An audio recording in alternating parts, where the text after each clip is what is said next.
Chapter 4. The balance of his fellow passengers were not distinguished. There was a company of French tourists going to Naples, and another lot of Germans bound for Athens, some business folk for Smyrna and Constantinople, and a sprinkling of Russians going home via Odessa, Batum, or Novorossiysk. In his own stateroom, occupying the upper berth, was a little round-bodied, red-faced Canadian drummer traveling in harvest machines. The name of the machine, its price, and the terms of purchase were his universe. He knew them in several languages. Beyond them, nothing. He was good-natured, conceded anything to save trouble. "Do you mind the light for a bit while I read in bed?" asked O'Malley. "Don't mind anything much," was the cheery reply. "I'm not particular. I'm easy-going, and you needn't bother." He turned over to sleep. "Old traveller," he added, his voice muffled by sheets and blankets, "and take things as they come." And the only objection O'Malley found in him was that he took things as they came to the point of not taking baths at all, and not even taking all his garments off when he went to bed. The captain, whom he knew from previous voyages, a genial, rough-voiced sailor from Saßnitz, chided him for so nearly missing the boat as usual. "You're too late for a seat at my table," he said, with his laughing growl. "It's a pity. You should have let me know by telegram, and then I kept it to your place. Now you find room at the doctor's table, however, perhaps." "Steamer's very crowded this time," O'Malley replied, shrugging his shoulders. "But you'll let me come up sometimes for a smoke with you on the bridge." Of course. "Anybody interesting on board?" he asked after a moment's pause. The jolly captain laughed. "About the same as usual, you know. Nothing to stop the ship. Ask the doctor. He knows sooner than me. But anyway, the nice ones, they get seasick always and disappear. Going Trebizond this time," he added. "No, Batum." "Ah, oil!" "Caucasus generally. Up in the mountains a bit." "Got plenty weapons then, I hope. They shoot you for 2 pfennig up there." And he was off with his hearty deep laugh and rather ponderous briskness toward the bridge. Thus O'Malley found himself placed 4 meals at the right hand of Doctor Stahl. Opposite him, on the doctor's left, a talkative Moscow fur merchant, who, having come to definite conclusions of his own about things in general, was persuaded the rest of the world must share them, and who delivered verbose commonplaces with a kind of pontifical utterance sometimes amusing, but usually boring. On his right, a gentle-eyed, brown-bearded Armenian priest from the Venice monastery that had sheltered Byron, a man who ate everything except soup with his knife, yet with a daintiness that made one marvel, and with hands so graceful they might almost have replaced the knife without off-offense. Beyond the priest sat the rotund Canadian drummer. He kept silence, watched the dishes carefully lest anything should escape him, and ate. Lower down on the opposite side, 1 or 2 nondescripts between, sat the big, blond, bearded stranger with his son. Diagonally across from himself and the doctor, they were in full view. O'Malley talked to all and sundry whom his voice could reach, being easily forthcoming to people whom he was not likely to see again. But he was particularly pleased to find himself next to the ship's doctor, Dr. Henri Stahl, for the man both attracted and antagonized him, and they had crossed swords pleasantly on more voyages than one.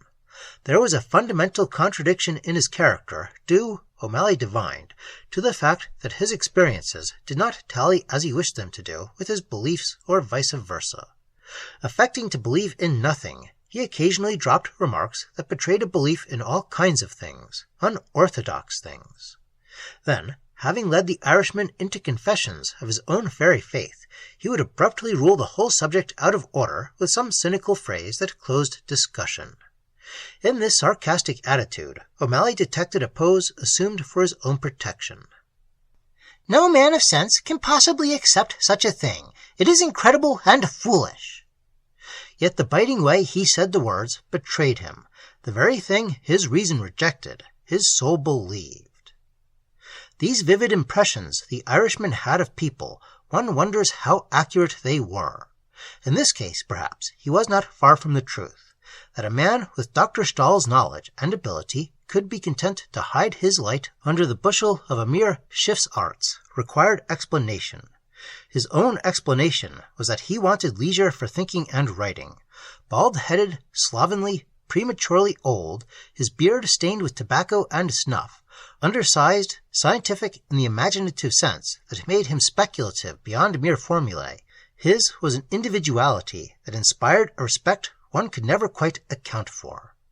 He had keen dark eyes that twinkled, sometimes mockingly, sometimes, if the word may be allowed, bitterly, yet often, too, with a good-humored amusement which sympathy with human weaknesses could alone have caused. A warm heart he certainly had, as more than one forlorn passenger could testify. Conversation at their table was slow at first. It began at the lower end, where the French tourists chattered briskly over the soup, then crept upwards like a slow fire o'erleaping various individuals who would not catch. For instance, it passed the harvest machine man, it passed the nondescripts, it also passed the big, light-haired stranger and his son. At the table behind, there was a steady roar and buzz of voices. The captain was easy and genial, prophesying to the ladies on either side of him a calm voyage. In the shelter of his big voice, even the shy found it easy to make remarks to their neighbors. Listening to fragments of the talk, O'Malley found that his own eyes kept wandering down the table, diagonally across, to the two strangers. Once or twice he intercepted the doctor's glance traveling in the same direction, and on these occasions it was on the tip of his tongue to make a remark about them or to ask a question. Yet the words did not come. Dr. Stahl, he felt, knew a similar hesitation, each wanting to speak, yet kept silence, waiting for the other to break the ice. "This Mistral is tiresome," observed the doctor as the tide of talk flowed up to his end and made a remark necessary. "It tries the nerves of some." He glanced at O'Malley, but it was the fur merchant who replied, spreading a beringed hand over his plate to feel the warmth. "I know it well," he said pompously in a tone of finality. "It lasts 3, 6, or 9 days, but once across the Gulf de Lion we shall be free of it." "You think so? Ah, I am glad," ventured the priest with a timid smile, while he adroitly balanced meat and bullet-like green peas upon his knife-blade. Tone, smile, and gesture were so gentle that the use of steel in any form seemed incongruous. The voice of the fur merchant came in domineeringly. "Of course, I have made this trip so often, I know. St. Petersburg to Paris, a few weeks on the Riviera, then back by Constantinople and the Crimea. It is nothing. I remember last year." He pushed a large pearl pin more deeply into his speckled tie and began a story that proved chiefly how luxuriously he'd traveled. His eyes tried to draw the whole end of the table into his circle, but while the Armenian listened politely, with smiles and bows, Dr. Stahl turned to the Irishman again. It was the year of Halley's Comet, and he began talking interestingly about it. 3 o'clock in the morning, any morning, yes, is the best time," the doctor concluded, "and I'll have you called. You must see it through my telescope. End of this week, say, after we leave Catania and turn eastwards."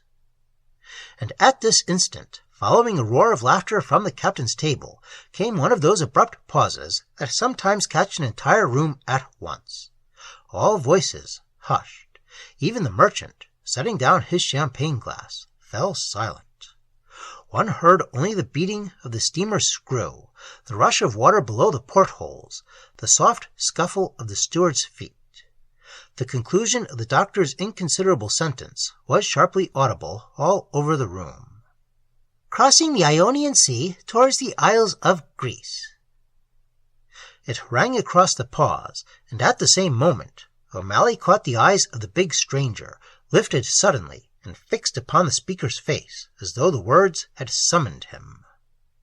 They shifted the same instant to his own, then dropped again to his plate. Again the clatter of conversation drowned the room as before. The merchant resumed his self-description in terms of gold.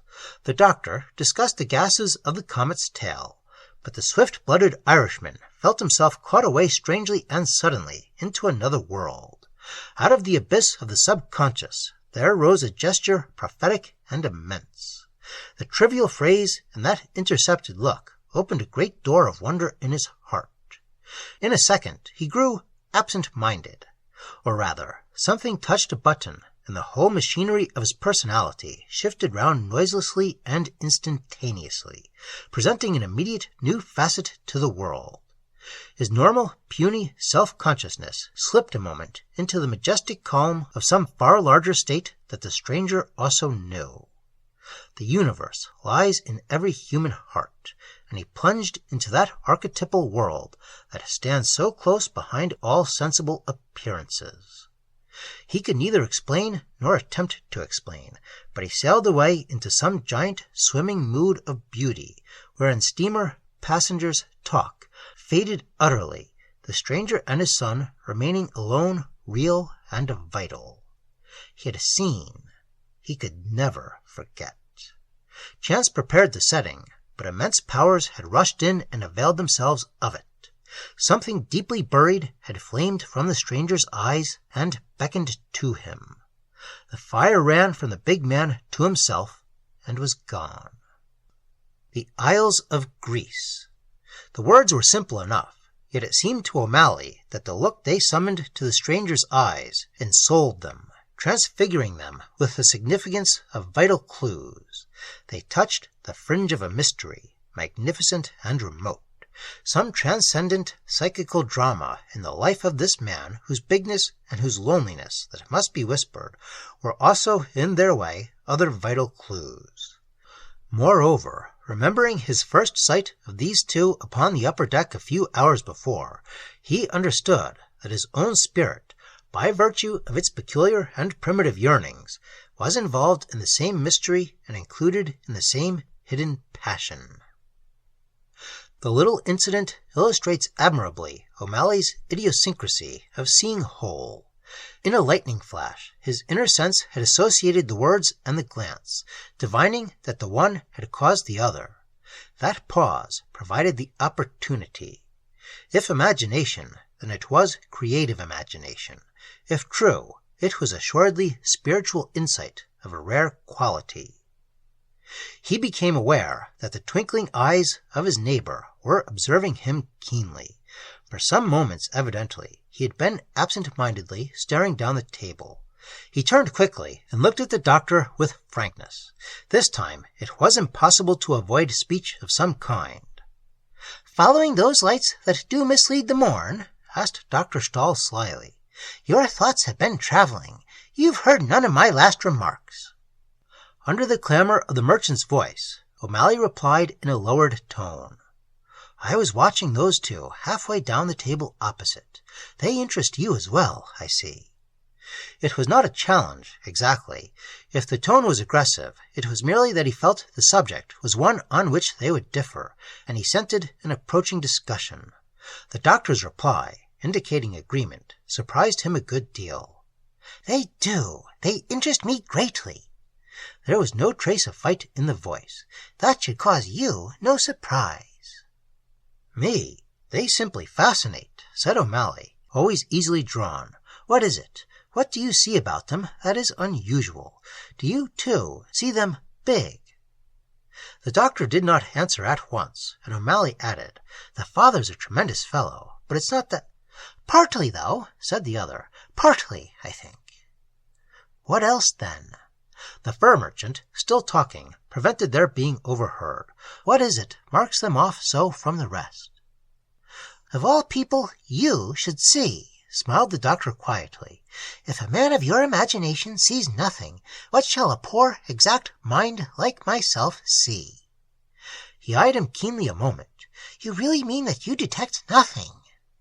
"A certain distinction, yes, a certain aloofness from others. Isolated, they seem in a way. Rather a splendid isolation, I should call it." And then he stopped abruptly. It was most curious, but he was aware that unwittingly, in this way, he had stumbled upon the truth. Aware at the same time that he resented discussing it with his companion, because it meant at the same time discussing himself or something in himself he wished to hide. His entire mood shifted again with completeness and rapidity. He could not help it. It seemed suddenly as though he had been telling the doctor secrets about himself, secrets, moreover, he would not treat sympathetically. The doctor had been at him, so to speak, searching the depths of him with a probing acuteness the casual language had disguised. "What are they, do you suppose? Finns, Russians, Norwegians, or what?" the doctor asked, and the other replied briefly that he guessed they might be Russians, perhaps, South Russians. His tone was different. He wished to avoid further discussion. At the first opportunity, he neatly changed the conversation. It was curious, the way proof came to him.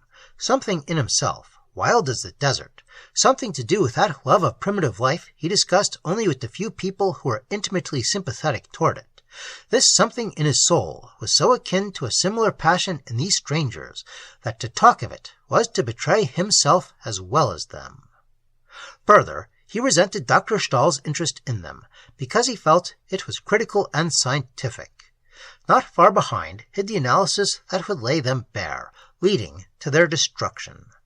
A profound, instinctive sense of self-preservation had been stirred within him. Already, mysteriously guided by secret affinities, he had ranged himself on the side of the strangers.